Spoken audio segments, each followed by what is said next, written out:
माझ्या चॅनल मध्ये आपल्या सर्वांचं पुन्हा एकदा मनापासून स्वागत आहे। इडली आपल्या सर्वांच्या आवडीची आहे। लहान मोठ्यांना इडली आवडते आणि वापरलेला पदार्थ आहे। आजची रेसिपी इथे इडलीची मी करणार आहे। स्पॉन्जी आणि जाळीदार इडली होण्यासाठी इथे जे मी माप सांगणार आहे त्याप्रमाणे जर तुम्ही डाळ आणि तांदळाचे माप घेतले आणि टाइमामध्ये कुठल्या किती टाइमामध्ये काय करायचं आहे हे जर आपण केलं तर इडली आपली अजिबात चुकत नाही। ती चिकटही होत नाही आणि कडकही होत नाही। जाळीदार स्पॉन्जी इडली आपली इथे तयार होते। तर साहित्य मी इथे काढून ठेवलेलं आहे। तर आजची आपली इडलीची रेसिपी आपल्याला इथे सुरू करायची आहे। चला तर मग इडली बनवायला सुरुवात करूया। इडली बनवण्यासाठी इथे कुठलेही माप घ्या, तुम्ही कपाचं माप घ्या किंवा वाटीचं घ्या। फक्त माप लक्षात ठेवा की ज्या भांड्याने तुम्ही तांदूळ मोजून घेणार आहे, मग ते वाटी असेल, ग्लास असेल, पातेला असेल किंवा कप असेल, तर त्या मापाने 3 कप आपल्याला जर आपण हे तांदूळ घेतले असतील तर त्याला 3 कपाला 1 कप आपल्याला डाळ घ्यायची। तर या वाटीने मी आता इथे 3 वाट्या इथे मी हे तांदूळ घेतलेले आहे। वाटी इथे मी भरून दाखवलेली आहे। 3 वाटी तांदूळाला मला इथे घ्यायचं आहे 1 वाटी भर उडदाची डाळ मला इथे घ्यायची आहे। मी डाळ इथे वर्षभरासाठी सालीची डाळ व्यवस्थित भिजवून साफ करून आणि अशी बरणीमध्ये व्यवस्थित वर्षभरासाठी ठेवत असते, म्हणजे मला वेळेवर पटकन ती कामा येते। आणि इडली हा प्रकार माझ्याकडे खूप जास्त प्रमाणामध्ये करत असते, म्हणून मी हे सर्व करून ठेवते। हे बघा कुठे कुठे काळे दाणे इथे डाळीचे आहेत। तर ही घरची उडदाची डाळ आहे, व्यवस्थित साल काढून साफ करून वाळवून मी इथे ठेवलेली आहे। तर 3 वाटी तांदळाला 1 वाटी इथे मी घेतलेली आहे डाळ आणि इथे मला आता अर्धा टीस्पून घालायचे आहे मेथी दाणे, मला डाळीमध्ये इथे घालायचे आहे। आणि आता हे स्वच्छ धुवून व्यवस्थित पाणी याच्यामध्ये टाकून आणि 6 तास मी हे भिजून घेणार आहे। आणि त्यानंतर आपल्याला हे कशा पद्धतीने वाटायचे आहे तर ते मी 6 तासानंतर इथे सांगणार आहे। तर आता पहिले ही डाळ आणि तांदूळ आपल्याला स्वच्छ धुवून घ्यायचे आहे आणि पाणी टाकून आपल्याला ते भिजत लावायचं आहे।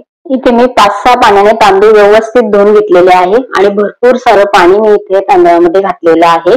तांदळाच्या वरती 4 बोटे एवढं पाणी आहे म्हणजे। आणि डाळीमध्ये पण भरपूर सारं पाणी मी इथे स्वच्छ धुवून डाळ आणि पाणी इथे बघा भरपूर पाणी मी इथे घातलेलं आहे। झाकण ठेवून दिलेलं आहे। तर आता हे आपल्याला 6 तासानंतरच हे आपण उघडून आणि हे आपल्याला वाटायचं आहे। 6 तास आता आपल्याला हे असंच भिजत ठेवायचं, म्हणून पाणी व्यवस्थित घालून आणि डाळ आणि तांदूळ आपल्याला वेगळे वेगळे करून आणि भिजत लावायचे आहेत। इथे आपले डाळ आणि तांदूळ छान भिजलेले आहे। हे बघा 6 तास आपल्या ह्या डाळीला आणि तांदळाला झालेले आहेत। व्यवस्थित आपले इडलीची डाळ आणि तांदूळ हे इथे भिजलेले आहे। तर आता ज्या वाटीने आपण तांदूळ मोजून घेतले त्याच वाटीने 1 वाटी आपल्याला इथे पोहे घ्यायचे आहेत। ते स्वच्छ धुवून घ्यायचे आहेत आणि 10 मिनिटं आपण हे भिजवून घ्यायचे आहेत। पोहे धुवून स्वच्छ आणि 10 मिनिटं इथे भिजवलेले आहेत। पोहे आणि तांदूळ आपल्याला एका ठिकाणी बारीक वाटून घ्यायचे आहेत आणि थोडंफार आपल्याला पाणी लागलं तर पाण्याचा वापर करून आणि आपल्याला हे बारीक वाटायचं आहे। आणि डाळ आपण सेपरेट वाटणार आहे।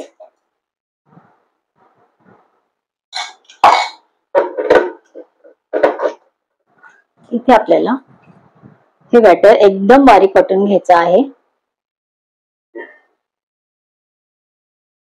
असं संपूर्ण आपण इथे वाटून घेणार आहे। इथे आपण पोहे आणि तांदूळ एकत्र करून वाटलेले आहे आणि डाळ आपली सेपरेट आपण इथे बारीक मिक्सर मध्ये वाटून घेतलेली आहे। आणि आता आपल्याला हे सर्व एकजीव करून घ्यायचं आहे। 10-15 मिनिटं आपल्याला हे व्यवस्थित फेटून घ्यायचं आहे। तुम्ही हाताने हे फेटू शकता।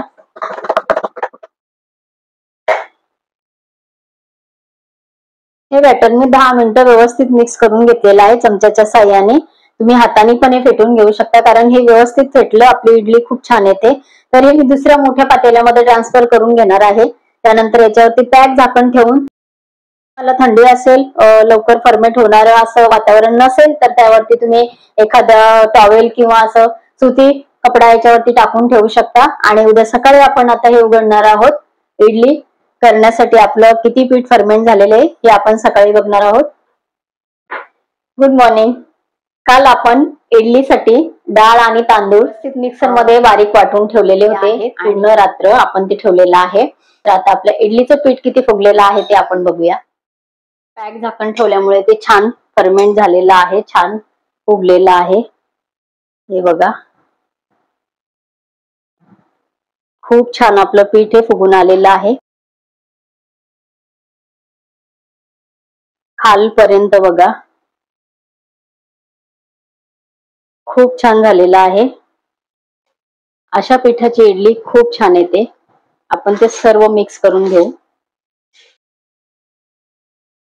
त्याच्यामध्ये तुम्ही ओवा घालू शकता. मीठ आणि ओवा, इथे मीठ आपल्याला घालायचं आहे आणि मी थोडासा ओवा पण घालणार आहे, कारण ओव्यामुळे डायजेशन पण चांगलं होतं आणि चव चांगली लागते. तुम्हाला आवडत नसेल तर तुम्ही नाही घातलं तरी सुद्धा चालेल, पण मी इथे थोडासा इथे ओवा घालणार आहे.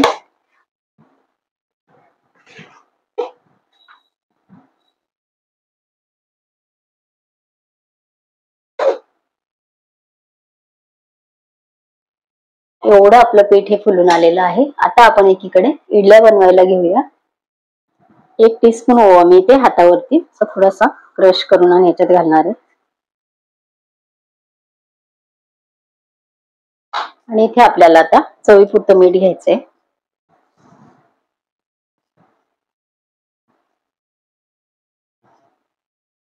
हे आपल्याला व्यवस्थित मिक्स करायचंय. लगेच आपल्याला इडली करायला घ्यायची नाही, थोडंसं मीठ आपल्याला त्याच्यामध्ये व्यवस्थित मिक्स झालं पाहिजे.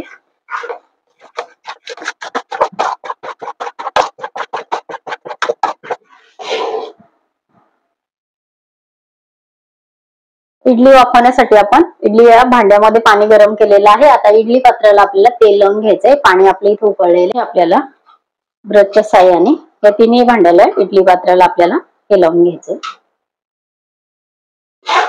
1-1 चमचा आपल्याला इडलीचं बॅटर त्याच्यामध्ये टाकायचं आहे.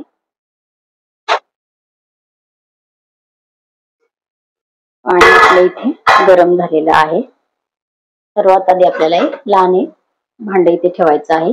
त्यानंतर या होल मध्येच आपल्याला दुसरी इडली आली पाहिजे असं आपल्याला करायचं आहे. आणि इथे इस्त्री ठेवून घेणार आहे आणि ह्याच्यावरती पॅक झाकण आपल्याला हे ठेवून द्यायचं आहे. आणि 15 मिनिटानंतर आपण इडली आपली वाफेवर तयार झाली की नाही ते बघणार आहोत. 15 मिनिटं आपले ह्याला बरोबर झालेले आहेत. आपण आता इडली आपली व्यवस्थित झाली की नाही ते बघू. स्टिकच्या साह्याने आपण इडली आपली व्यवस्थित शिजलेली आहे. तर आपल्याला आता इडली पात्र जे आहे ते भांडी बाहेर काढून ठेवायचे आहे आणि गार करून घ्यायचे आहे. त्यानंतर आपण इडली काढून घेऊ. ते आपले इडल्या गार झालेले आहेत, तर आपण काढून घेऊ.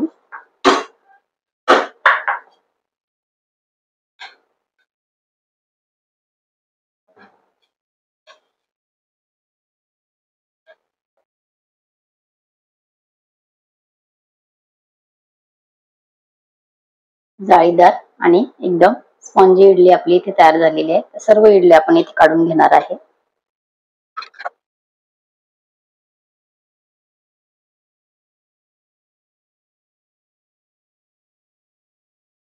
स्पॉन्जी इडली इथे आपली तयार झालेली आहे.